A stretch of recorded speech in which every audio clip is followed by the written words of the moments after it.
Hey guys, in this video I'm going to show you how to add another email address to Outlook. First thing I want you to do is actually open up the Outlook desktop app on either your Windows or Mac, and then come to the top left, click on File, okay, and then from here I want you to click on Add Account.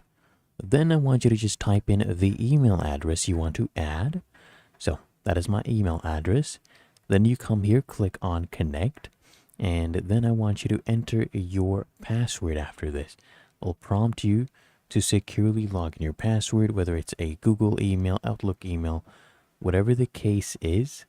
So I'll go ahead and type in our password, and then I'll just hit here on sign in. And then you just wait for Outlook to verify and sync that email address. You can see account was successfully added. So we just restart Outlook and these changes will take into effect. Really that easy. If you found this helpful, make sure you smash that like button, subscribe to App Mentor.